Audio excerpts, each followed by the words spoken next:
अगर आपको सिर्फ एक गिलास पानी दिया जाए और कहा जाए कि पहचानिए यह भारत की नदी का पानी है या पाकिस्तान की नदी का, तो क्या आप पहचान पाएंगे? शायद नहीं, क्योंकि नदी की सफाई और पानी की क्वालिटी उसके रंग से नहीं, किसी देश या समाज से नहीं, बल्कि विज्ञान से तय होती है। तो क्या भारत की नदियां पाकिस्तान से ज्यादा साफ हैं या पाकिस्तान की नदियां भारत से बेहतर स्थिति में हैं? आइए जानते हैं सरकारी रिपोर्ट्स, साइंटिफिक स्टडीज और वास्तविक आंकड़ों के आधार पर बिना किसी राजनीतिक बहस के केवल तथ्यों के साथ। नमस्कार। सोशल मीडिया पर अक्सर दावे किए जाते हैं कि भारत की नदियां ज्यादा साफ हैं या पाकिस्तान की नदियां ज्यादा प्रदूषित हैं, लेकिन जब हमने central pollution control board, world bank और यूनाइटेड नेशंस इन्वायरमेंटल प्रोग्राम और वाटर क्वालिटी को देखा तो एक दिलचस्प बात सामने आई, और वो ये कि इस सवाल का कोई एक लाइन वाला वैज्ञानिक जवाब मौजूद नहीं है। सबसे पहले समझिए कि किसी नदी की गुणवत्ता यानी क्वालिटी कैसे मापी जाती है। साइंटिस्ट आमतौर पर 5 मेन पैरामीटर्स देखते हैं।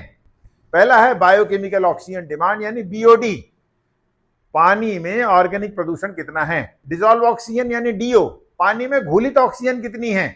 फीकल कोलीफॉर्म या इकोली यानी पानी में मल जनित बैक्टीरिया की मात्रा कितनी है। और अमोनिया और नाइट्रेट यानी सीवेज और एग्रीकल्चरल पॉल्यूटेंट्स की मात्रा कितनी है। और हैवी मेटल जैसे लेड, क्रोमियम और आर्सेनिक की मात्रा कितनी है। यानी कोई नदी ऊपर से चाहे जितनी साफ दिखती हो, लेकिन फिर भी उसमें खतरनाक बैक्टीरिया या रसायन हो सकते हैं। तो आइए अब भारतीय नदियों की बात करते हैं। भारत में सेंट्रल पॉल्यूशन कंट्रोल बोर्ड हजारों मॉनिटरिंग स्टेशनों से रेगुलर सैंपल लेता है। रिपोर्ट्स में कई पॉल्यूटेड रिवर स्ट्रेचेस चिन्हित भी किए गए हैं।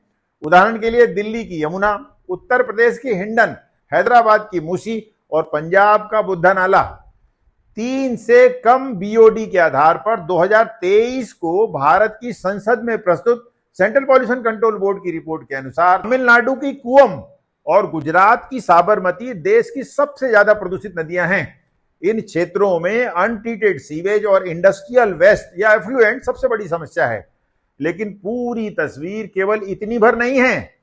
भारत की कई नदियां आज भी बहुत अच्छी क्वालिटी बनाए हुए हैं। लद्दाख में सिंधु का ऊपरी भाग, चंबल नदी, ब्रह्मपुत्रा और हिमालयी क्षेत्रों की अनेक धाराएं अपेक्षाकृत साफ मानी जाती हैं। कुछ ऊपरी हिमालयी हिस्सों में पानी स्थानीय स्तर पर उबाल कर या फिल्टर कर पानी पीने योग्य भी माना जाता है।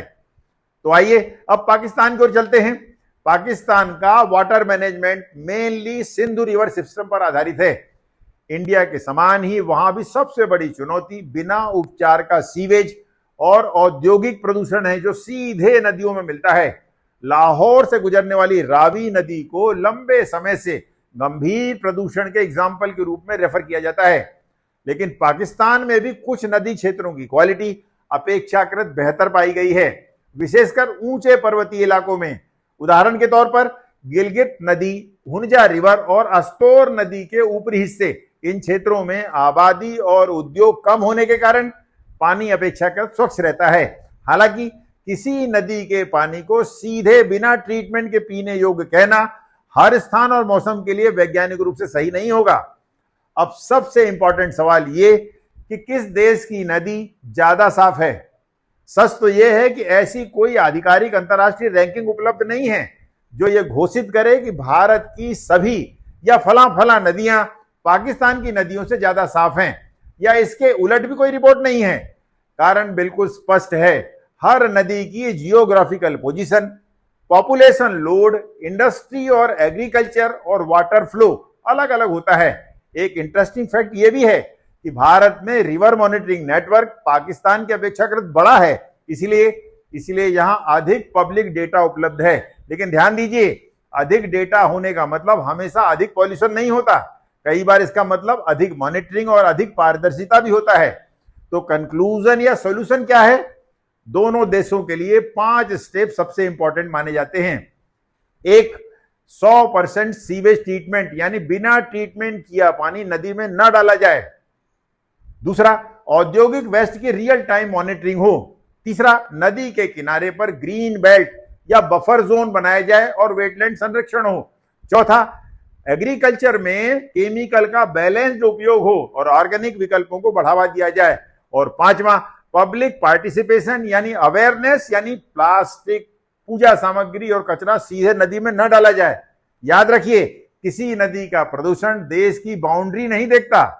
सिंधु, झेलम, चिनाब, सतलज और रावी जैसी नदियां दोनों देशों के इतिहास और संस्कृति और करोड़ों लोगों के जीवन से जुड़ी हैं। अब एक अंतिम सवाल आपके लिए, क्या हम नदियों को लेकर सरकार की जिम्मेदारी मानकर खुद जिम्मेदारी से मुक्त हो सकते हैं, या फिर हर प्लास्टिक की बोतल, हर नाला और हर नागरिक की आदत नदी के भविष्य को तय करती है? ऑल इन ऑल, ये कि भारत बनाम पाकिस्तान नहीं, असली लड़ाई है साफ नदियां बनाम प्रदूषण। हमेशा याद रखिए, नदियां बचेंगी तभी हमारा भविष्य बचेगा। धन्यवाद। जय हिंद।